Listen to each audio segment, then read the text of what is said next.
Whether it's meme coins, utility tokens, Bitcoin, layer 1 or layer 2 assets, I couldn't care less. If you are in the crypto market today, we are on the same team and I wish you well. And I know I was sharing this on Twitter, and maybe I'm just feeling optimistic today because I've noticed the best days, the best things in my life happen to me after my worst days have passed. When I just accept where I am and I'm okay with it. And then I swear things just suddenly begin to work out. Learn to dance in the freaking rain. It'll pass.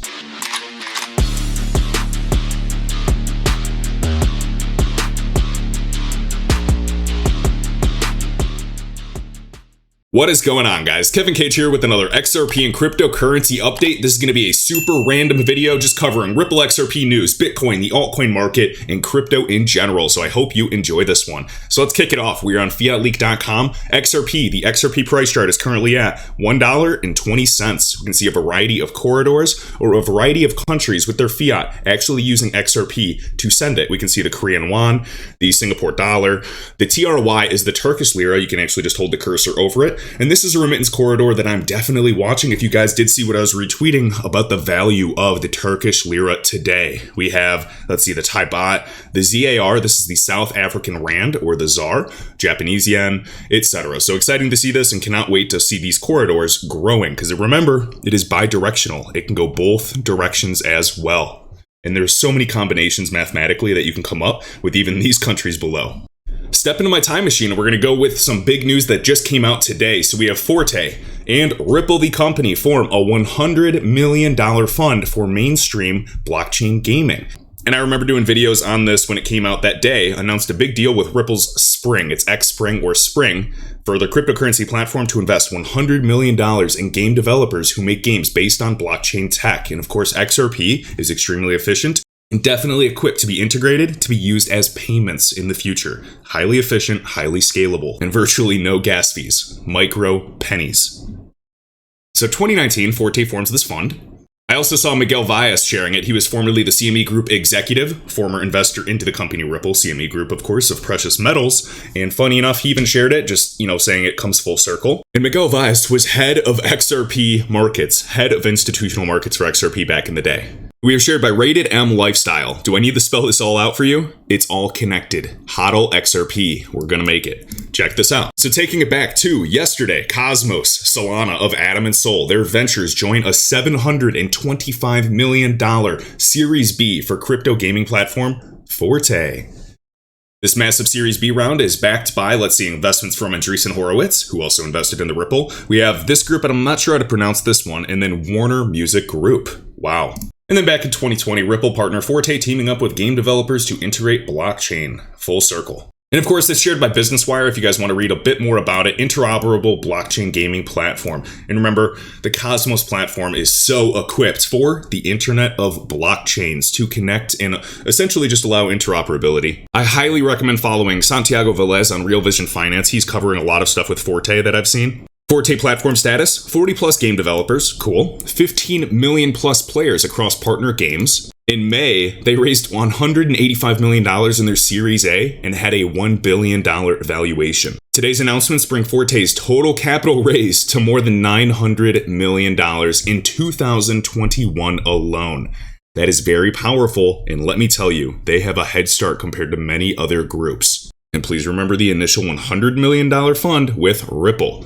So big focus, token wallets, NFTs, minting, selling, payment rails, cough cough, XRP, and other services built specifically for blockchain token economies and the creator economy as well. Also guys, HBAR got listed on Bitstamp. About time. It is doing a nice pump. Curious if it'll hit $1 before the Coinbase listing. There's a variety of assets that have been on this Coinbase blog for quite some time, meaning that Coinbase was going to add a bunch of assets at a single time, like batch adding. So HBAR, VeChain, ontology, anything in between, and they have yet to add them. So I am pretty curious on when they're going to do so. Are they going to wait for an end of year pump? Are they going to be the cause of the pump? Let me know your thoughts. Of course, because HBAR has an exciting roadmap ahead with staking. And also, just a reminder for perspective, do you think those that bought Bitcoin for $100 nearly 10 years ago are complaining when it's down just 10%, but it's still over $60,000? Of course not. When in doubt, zoom out. We are early in this game. Same concept applies with any assets that have been in accumulation for years and years and years. This is QNT. So just for some perspective on CoinMarketCap, of course, quant, do you think anyone that bought QNT at $1 or $10 really cares about the price fluctuations when it's playing around between $250 to $400? Not as much. They're not as emotionally attached to the asset compared to somebody that maybe bought it right at 300 or somebody at 400. And time in the market always wins. I was doing videos on QNT at the end of 2018. I was buying it with very illiquid pairs. I did get some probably under $5, but I'd say my average is $5 to $10. Not like it's perfectly at $5 like my DCA, but nonetheless, do you think I care when we see these fluctuations? I mean, yeah, sometimes it's nice to see the digits on the screen grow up exponentially because my holdings are just locked up for the long term. But you can best believe that I know how big this community is. I know how big Quant has become and will continue to be. I'm not sweating over the price fluctuations here. I just see it as, normal corrections, retracements, fulfilling, and just kind of drawing the typical chart after a parabolic rise. We were up thousands of percent in a single year or two. I'm not going to sweat it. So the point being is this, and this is what I do time and time again, even if it takes a couple years or a couple months, it's going to happen. Find utility-based assets in accumulation that are boring when nobody cares. They say it's going to be a scam. They say the asset is going to keep dumping forever and ever and ever. FUD is a good sign for me. I just accumulate it below my retracements. I buy something and I sell it at a higher price. Rocket science. And then we get called lucky by those that were just impatient. And then we rinse and repeat. Because just remember, your competition is typically the average retail investor, you and me, out there. And typically, let's just assume the average retail investor, maybe they don't have as much to invest, but 1, they typically do not do their own research. 2, they most likely do not read entire white papers. 3, they probably don't even know what they hold. 4, they probably don't have a plan. And 5, they are controlled by their emotions. So if they see an asset shoot up really hard and their asset is going down, they're most likely going to dump their asset and chase something that's going up. Sometimes it can work out, but I do not change my plan in times of euphoria or panic. And my best advice, not financial advice, just advice in general, is it is much better to experience getting wrecked, meaning losing a lot of money, or even if it's unrealized, losing that money early on in your journey. If you have $1,000 or $10,000 and your portfolio is down 60% or 80%, I know this is going to sound weird, but in my experience, it's a lot better to have that loss early, fail fast, because you'd much rather be down 50% with a 10K portfolio than be down 50% with a $10 million portfolio. Learn risk management, get used to it, play with the small money, and learn how to manage it so you can manage the big money someday.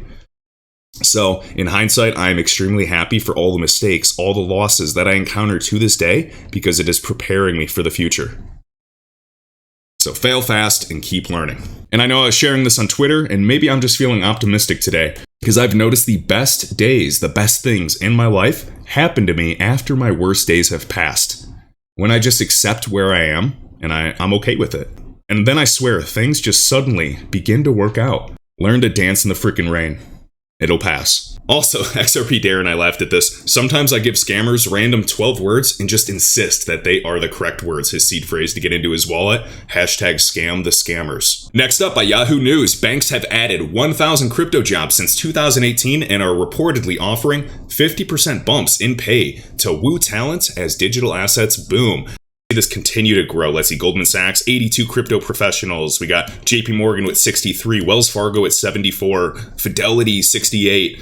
Absolutely beautiful. In other news, we do know that Wall Street regulator rejects the VanEck Bitcoin-backed ETF, their exchange-traded fund. The SEC is dissatisfied with plan to prevent fraudulent and manipulative acts from reaching regulated markets. So we'll see what happens in the future. Of course, this is always back and forth when Bitcoin's at an all-time high price or, at a very interesting time, in my experience. Now, this is beyond interesting for anybody that pays attention to this. Props, because this is going to put you ahead of the curve. So we have Solana, we have Luna, and we have AVAX, Avalanche. I know it's up today. Let's see, $83. I think it was, what's it at today? Let's go up to AVAX here on the chart. AVAX is up at like 90 plus, I believe. Last time I checked it this morning. Yeah, 94. Beautiful. Coming out of that cup. So check this out. So we have Solana. This is the previous 2021 high. We're going to draw a Fibonacci retracement from the high to the low, to the lowest wick, give or take. And these are highly liquid assets, so it's not just some illiquidity wick or crazy thing happening. Swing high, swing low, took off at the 236, and then finally shooting up and reaching a full 4.236 Fibonacci extension, backing up on the 2618, and then shooting again, which is crazy. Point being is that a lot of assets are actually topping out at the full 4.236 before rolling over on themselves. Solana's case, it just kept going, which is awesome. But the higher these assets go, the more risk there is for me, unless you believe there's utility being brought upon them, which there are. I'm more interested in buying down here before this pump, or even really around here so we can kind of ride those waves. So notice, all the way up at the 4, the top extension. FYI, I do not hold any Terra Luna, even though I was buying it at 20 to 25 cents. I don't want to talk about it. Swing high, swing low, made it all the way up to the 2618, okay? So it seems like it's a little bit behind. And then we have AVAX, Avalanche, swing high, swing low, made it up to the 1618, and it looks like we're a little higher today, en route maybe even to the 2. So just wanted to show you an order that I've noticed right here in the past. Asking if you think these assets will reach the 4.236 just like Sol did, and we have the yield saying his wife hopes so. So awesome, me too. Now this is the good stuff. Assets that have reached a full 4.236 using that previous Q1 or Q2 swing high. So whatever all-time high price these assets created in the beginning of the year or early on in 2021, did they come out of that cup and then reach a full 4.236 Fibonacci extension and top out? And it doesn't mean they top out, guys. There's still upside, as you saw Solana just kept shooting. But I wanted to show you where there's heavy points of confluence, okay? So let's see which assets. This is an example of Gala. You could call it, the gaming token, the metaverse play. I do hold a little bit, and we can see from the 2021 high when it was at, let's see, just over 3 cents to the low back in like June, July, and then shooting up all the way up. I mean, this is a parabolic candle shooting right through the 618 and 702, topping out at the 4.236. We have multiple wicks hitting that, candle bodies, etc. And so here's a list of, let's see, we got about 6-7 assets right here that have topped out on these charts at the full 4.236. Now, if you're not bullish, that's okay. I'm unbelievably bullish on assets that are at the 236 and assets that are even, playing around these levels, because I have 70 to 80 assets that include, Polkadot and a variety of others, even HBAR and Algo at this point, that have all reached these golden extensions, meaning they created another all-time high, passing this previous all-time high from Q1, Q2, even Q3. Doesn't matter. They surpassed it, hitting these golden extensions, okay? So 70 to 80 are up here, whereas there's other assets that are still battling these retracements down here, and I think that's a great sign for me. And remember, luck is what happens when preparation meets opportunity. Put yourself in scenarios where you can win, and eventually you're going to win. Also, the Fear and Greed Index, we're at 74. Just wanted to share this. And remember, yesterday was extreme greed, so it's coming down just a tad. Remember, Sam, FTX, the $20 billion guy net worth of the derivatives exchange, was speaking at Ripple's swell. Most likely, I agree with a lot of people's sentiment that he will be listing XRP after, of course, favorable regulation for XRP in the United States. And so FTX US is expanding its presence in Miami, one of the crypto capitals of the world at this point. Also, Johnny Deaton, we are at 60,000 signatures. Mr. BXRP, 60,000 unprotected retail investor. Me and you guys watching this video, financially harmed by the very agency created to protect them, the SEC. Also, this is huge. The XRPL Labs, the XRP Ledger Labs, we are proud to announce the integrators, legal entity behind XRPL Labs, creators of SumWallet, successfully registered with the Dutch Central Bank, guys, DNB, in line with regulations relating to cryptocurrency to fiat currency trading. Awesome. As you can see right here, the integrators with XRPL Labs under the Dutch Central Bank. And shout out to Martin Volk. So right in the Euro system. Okay, so now this is beyond interesting. Stay with me here. This is perspective for cryptocurrency, DLT, digital money, and NFT adoption by looking at some previous other trends that we saw, such as the telecom boom and VoIP, voice over IP. So back in 1973, the first voice data packet was transmitted. And then years later, the first VoIP application was released as public domain. Reminds me of all these NFT domains we're seeing today. In 93, so we're talking another 20 years after the first, we can see first video of telepresence system. Then this led to, of course, first VoIP applications for profit. So building businesses and applications. And then years later, another 10 years later, we have Skype and Vonage for, video calling and telepresence. And of course, Skype, some of these big founders like Tim Draper now are billionaires in the crypto space because they're always ahead of the curve, just like they were during this telecom boom, just like Brad Garlinghouse early on as well. You can see the rise of mobile VoIP. We can see in 2010, VoIP goes mainstream. 2016, we got remote work, of course, VoIP and unified communications, UCs. And something interesting was this gentleman, I still use POTS, P-O-T-S, that is plain old telephone service. Think of landlines. And he's right, and I'm happy he said that, and I thought it was kind of funny that he said that, because some people just hate VoIP, voice over IP. But what's interesting about this is I'm actually tying this narrative into the adoption of crypto. So is this just like somebody with crypto in the next 10 years, 20 years, 30 years, and saying, I still use fiat, I still use the US dollar, I still use cash to transact, physical cash, rather than swiping a card? Or, I mean, I guess it's kind of like somebody that, writes checks today. So I just thought this was interesting. I just said 3 to 5 decades because this is from, 73 all the way up until present day, a good 50 years. But remember, things do happen faster than we typically assume them to be. And this is really just perspective for this entire market, NFTs, distributed ledger tech in general, even outside of just crypto and digital assets. All right, we got status right here. Listen to this. This is Sarah Netburn, the judge of the SEC versus Ripple case, March 2021, in quotes. My understanding of XRP is that not only does it have a sort of currency value, but it also has a utility, and that utility distinguishes it, I think, from Bitcoin and Ethereum. Is that correct? Damn. Talk about a quote. I'm going to get an NFT of this quote in a digital frame on the wall of my office so that I just have like NFTs and a digital album just replaying. That'd be so cool. My buddy is making a killing right now flipping some Disney NFTs like Mickey Mouse and Walt Disney type of NFTs that are very, very finite in their supply. So cool. Also, guys, we got Bank XRP, New Orleans title company, says it's first in Louisiana to accept cryptocurrency. It accepts XRP, Bitcoin, Ethereum, Litecoin Dash, and Bitcoin Cash. So Crescent Title said it already has one crypto-based file in the works. In Bitcoin, for example, it's already accepted by many large companies, Whole Foods, Microsoft, PayPal.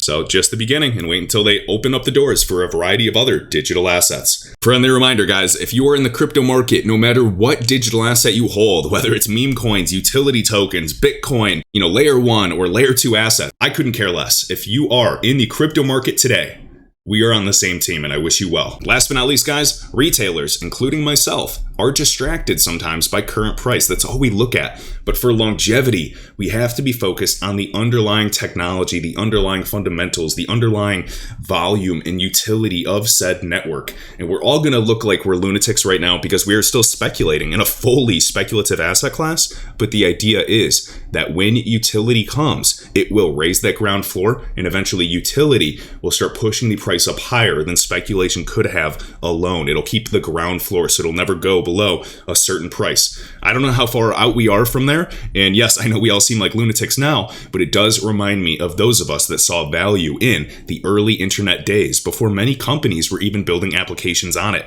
Now, we own pieces of the protocol. When these companies open up the floodgates after there's regulation, they start building applications on our chosen networks of assets. The more apps, the more utility is on those networks of assets we hold, whether it's XRP, HBAR, any asset, our asset, per the tokenomics, can go up in value. There's a finite supply. It's almost like we're owning Amazon stock before Amazon really starts scaling in maybe the early 2000s and before it becomes a $1 trillion company. Crazy to think, right? So this best tech will survive and thrive long term. I'm trying to pick assets that I believe have longevity. Of course, I have a few Hail Mary plays in my bag, but I don't talk about those. And hype will come and go. Innovation will survive. And last but not least, all resources that I actively use to this day will be linked in the YouTube video description with appropriate discount codes. Some include crypto IRA or 401k platforms. We have charting resources. We have OTC brokers. We have exchanges. We have unstoppable domains. We have crypto wallets. A variety of tutorials and my social media. I hope you guys enjoyed and have an amazing Saturday.